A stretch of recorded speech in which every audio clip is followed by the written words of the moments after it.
আসসালামু আলাইকুম। আমার আরো একটি নতুন ব্লগ দেখার জন্য আপনাদের সবাইকে স্বাগত জানাই। কাছে দূরে যে যেখান থেকে আমার এই ভিডিওটি দেখছেন, আশা করছি আল্লাহর রহমতে সবাই ভালো আছেন। আলহামদুলিল্লাহ, আমরাও ভালো আছি। সকালবেলা আমি এখানে কিছু ফ্রোজেন পরোটা ছেঁকে নিচ্ছি নাস্তা করার জন্য।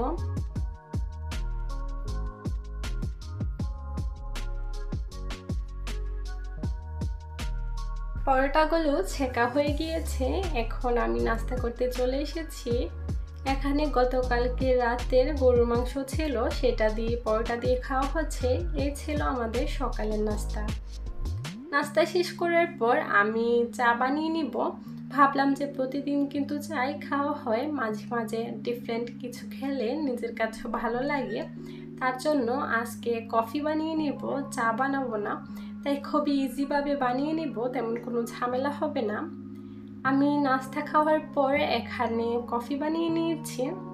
মশলা দিয়ে রং চা খাওয়াটাই আসলে বেটার, আমাদের শরীরের জন্য অনেক ভালো। কিন্তু অভ্যাস হচ্ছে না যে প্রতিদিন দুধ চা খেতে খেতে রং চা একদমই খেতে ভালো লাগে না। কফি খাওয়া শেষ করে আমার কিছু টুকটাক কাজ আছে, আমি সেগুলো করে নিব।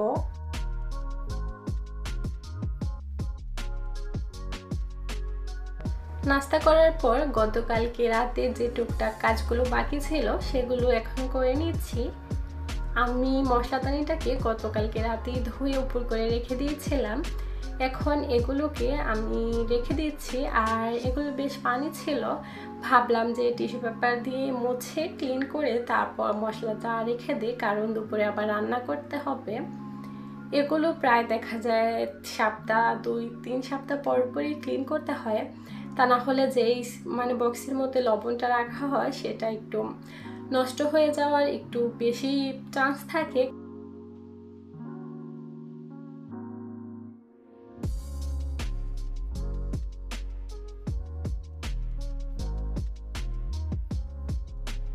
মশলাদানিটাকে আমি ভালোভাবে মুছে ক্লিন করে নিয়েছি, পানিটাও শুকিয়ে নেওয়া হয়ে গিয়েছে। যে বক্সের মধ্যে যেটা রাখা হয় আমি সবগুলোতে এখন দিয়ে নিচ্ছি লবণ, তারপর মরিচ গুঁড়ো, হলুদ গুঁড়ো, বেসিক যে মশলাগুলো আমাদের প্রতিনিয়ত কাজে লাগে সেগুলোই আমি এর মধ্যে নিয়ে নিচ্ছি। আর এটা কিন্তু খুবই ইজি, দেখা যায় একসাথে কিন্তু সবগুলো মশলা দিয়ে দেওয়া যায়, একটা একটা করে বক্স খুলতে হয় না।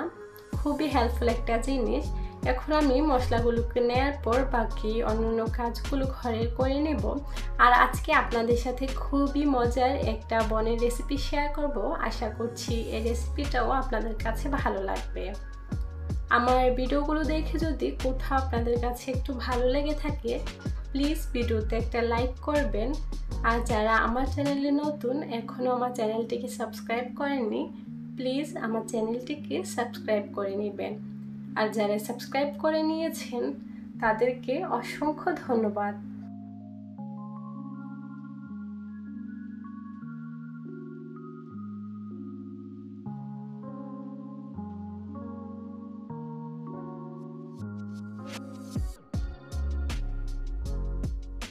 গুঁড়ো মশলাগুলোকে আমি অলরেডি জারে নিয়ে নিয়েছি। এখন ঢাকনা দিয়ে ঢেকে এটাকে একটা সাইডে রেখে দেব বক্সের মুখাটা লাগানোর পর।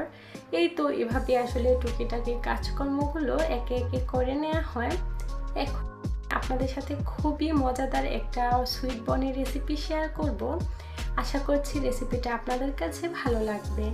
একটা মিক্সিং বলে আমি 100 গ্রামের মতো বাটার নিয়েছি। নিয়ে নিচ্ছি 1 কাপ পরিমাণ কুসুম গরম লিকুইড দুধ।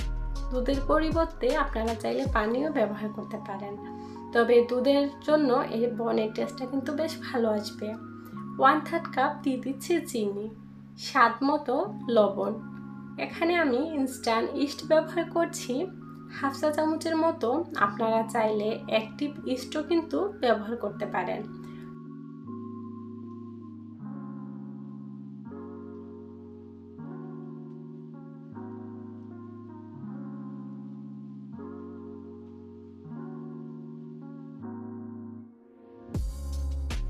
ইস্টটা দেওয়ার পর একটা চামচের সাহায্যে সবগুলোকে মিশিয়ে নিচ্ছি। এখন আমি এর মধ্যে একটা ডিম দিয়ে দিব। এখানে একটা ডিম নিয়েছি, সেটাকে আমি দিয়ে দিচ্ছি। এখন দিব ময়দা। আমি এখানে 3 কাপ পরিমাণ ময়দা নিয়েছি। আপনারা যদি এর থেকে বেশি বানাতে চান তাহলে এই পরিমাণ থেকে সবকিছু বেশি করে নিতে হবে। এখন আমি ময়দাগুলোকে দিয়ে হাত দিয়ে ভালোভাবে মিশিয়ে নিচ্ছি। হাত দিয়ে মিশিয়ে নেওয়ার পর এটা আমি একটা আঠালো ডো তৈরি করে নেব। হাতের মধ্যে লেগে লেগে আসবে এরকম একটা ডো হবে, আমি আপনাদেরকে দেখিয়ে দিব।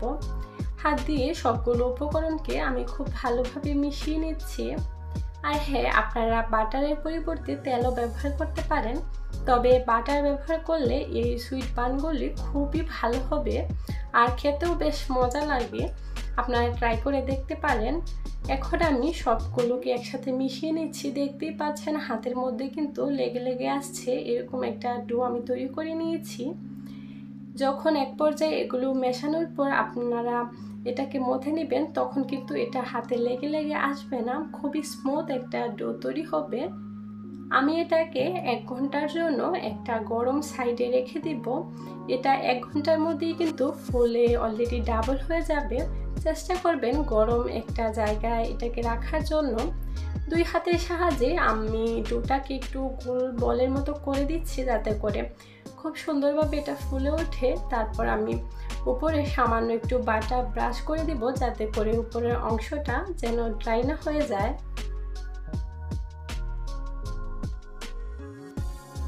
ডোটাকে আমি একটা র্যাপিং পেপার দিয়ে র্যাপ করে নিচ্ছি। একটা গরম সাইডে আমি এটাকে 1 ঘন্টার জন্য রেখে দিব। 1 ঘন্টার মধ্যে কিন্তু ডোটা ফুলে অলরেডি ডাবল হয়ে যাবে। আপনাদের ক্ষেত্রে সময়টা বেশি বা কম লাগতে পারে, তবে আপনারা চেষ্টা করবেন একটা গরম স্থানে এটাকে রাখার জন্য, এতে করে খুব তাড়াতাড়ি কিন্তু ইস্টটা অ্যাক্টিভ হয়ে যায়। 1 ঘন্টা পর পেপারটাকে আমি উঠিয়ে নিচ্ছি। দেখতেই পাচ্ছেন ডোটা কিন্তু ফুলে অলরেডি ডাবল হয়ে গিয়েছে। এখন হাত দিয়ে চেপে আমি এক্সট্রা বাতাসগুলো বের করে নেব। তারপর আপনারা চাইলে যে কোনো শেপে এই বনগুলো বানিয়ে নিতে পারেন আপনাদের পছন্দ অনুযায়ী। তবে আমি বাবল বন বানাবো, যার জন্য খুবই ছোট ছোট করে এর থেকে ডো নিয়ে বলের মতো তৈরি করে নেব। আসলে ভিডিওটা স্কিপ হয়ে গিয়েছে, যার জন্য আমি আপনাদেরকে দেখাতে পারিনি, খুবই দুঃখিত। এখন বনগুলো বানিয়ে নেওয়ার পর আমি এটাকে 10-15 মিনিটের মতো একটা কিচেন তাওয়াল দিয়ে ঢেকে রেখে দিয়েছিলাম আবারও। তারপর এই ছোট বনগুলো কিন্তু ফুলে অলরেডি ডাবল হয়ে গিয়েছে। সবগুলো বনের উপরে এখন আমি ঠান্ডা দুধ ব্রাশ করে দিচ্ছি। আপনারা চাইলে বাটারও এর মধ্যে ব্রাশ করে দিতে পারেন, তবে ঠান্ডা দুধ ব্রাশ করলে এর উপরে কালারটা বেশ ভালো আসবে। সবগুলোকে আমি খুব ভালোভাবে ব্রাশ করে দেওয়ার পর এটাকে আমি ওভেনে দিয়ে দিব 180 ডিগ্রি সেলসিয়াসে 25 মিনিটের জন্য। আপনাদের ওভেনের অনুযায়ী বেশি বা কম লাগতে পারে, আসলে সব সময় কিন্তু সবার ওভেনের তাপমাত্রা সেম হয় না। আমার প্রায় 20 মিনিটের মতো সময় লেগেছে, এরই মধ্যে বনগুলো খুব পারফেক্টভাবে রেডি হয়ে গিয়েছিল। আমি দুধটাকে খুব ভালোভাবে ব্রাশ করে নিচ্ছি। তারপর আমি এটাকে ওভেনে বেক করতে দিয়ে দিব। আর ওভেনটাকে আমি আগে থেকেই ফ্রি হিট করে নিয়েছিলাম। এখন আমি ওভেনের মধ্যে এই বনগুলোকে দিয়ে দিচ্ছি। আর আপনারা যে কোনো শেপে কিন্তু বনগুলো বানিয়ে নিতে পারেন। এখন আমি ওভেনে দিয়ে দিয়েছি। বনগুলো রেডি হয়ে যাওয়ার পর আমি আপনাদেরকে দেখিয়ে দিচ্ছি। মাশাআল্লাহ, দেখতেই পাচ্ছেন বনগুলোর কালারটা কতটা সুন্দর এসেছে। মাশাআল্লাহ, খুবই পারফেক্ট হয়েছিল এই বনগুলো। আর এটা কিন্তু আপনারা চাইলে যে কোনো শেপে বানাতে পারেন, এটা কোনো সমস্যা নেই, তবে খুবই মজাদার এই বনগুলো।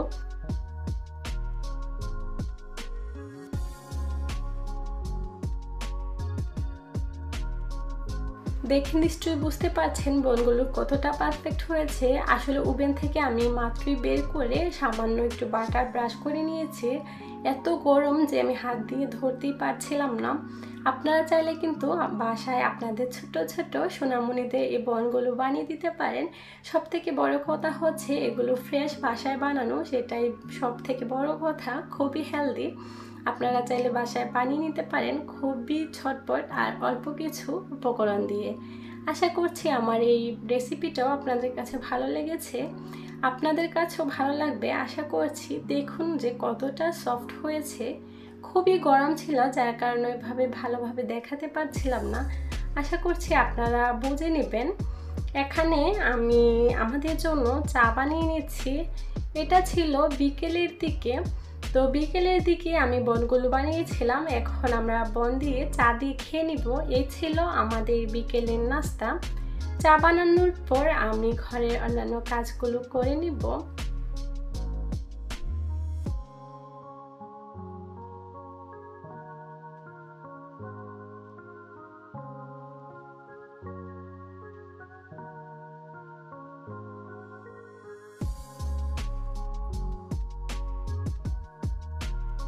বিকেলে চা পান করার পর হাতে বেশ অনেকক্ষণ সময় ছিল।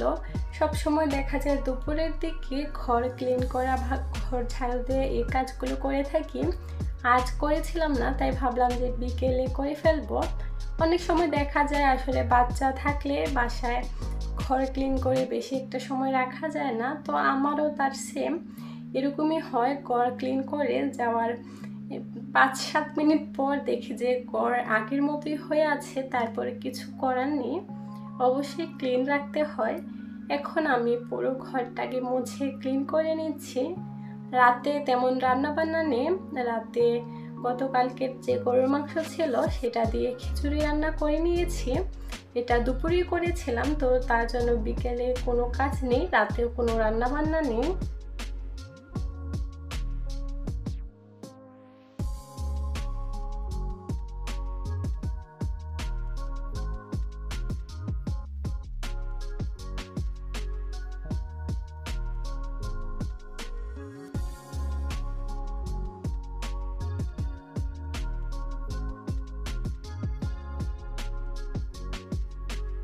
এভাবেই টুকটাক করে করে সংসারের প্রতিটা কাজই আসলে আমাদের মেয়েদেরকে গুছিয়ে করে নিতে হয়। যখনই সময় পাওয়া হয় তখনই টুকটাক এটা সেটা করতেই হয়। আর যদি সাথে ছোট বাচ্চা থাকে তাহলে তো কাজের চাহিদা আরও বেশি বেড়ে যায়। ঘরটাকে মুছে ক্লিন করার পর আমি আর কোনো ভিডিও শ্যুট করিনি। অনেকক্ষণ সময় বসেছিলাম, একটু বাইরেও গিয়েছিলাম। সব কাজ শেষ করে তারপর আমি রাতের খাবার থেকেই শুরু করেছি। এখন আমরা রাতে খাবার খেতে চলে এসেছি। এখানে গরুর মাংস দিয়ে খিচুড়ি রান্না করা হয়েছে, ভুনা খিচুড়ি। এই ছিল আমাদের আজকের রাতের খাবার। আলহামদুলিল্লাহ। এই তো এখন আমরা সবাই মিলে রাতের খাবারটা খেয়ে নেব। খুবই ইজি আর খুবই ঝটপটভাবে রান্না করে নিয়েছি, কারণ আগে থেকে গরুর মাংসটা রান্না করা হয়েছিল, যার জন্য খুবই সহজ হয়ে গিয়েছে। জুনাইদ এখানে আমাকে সালাদ দিয়ে দিচ্ছে। এই তো এইভাবে আসলে আমার সারাদিনের টুকটাক কাজকর্ম আপনাদের সাথে শেয়ার করেছি। আশা করছি আপনাদের কাছেও ভালো লেগেছে। আজকের মতো এখানে বিদায় নিয়ে নিচ্ছি। সবাই অনেক বেশি ভালো থাকবেন। আমার পরিবারের জন্য আপনারা সবাই দোয়া করবেন। সবার সুস্বাস্থ্য কামনা করে এখানে বিদায় নিয়ে নিচ্ছি। আল্লাহ হাফিজ।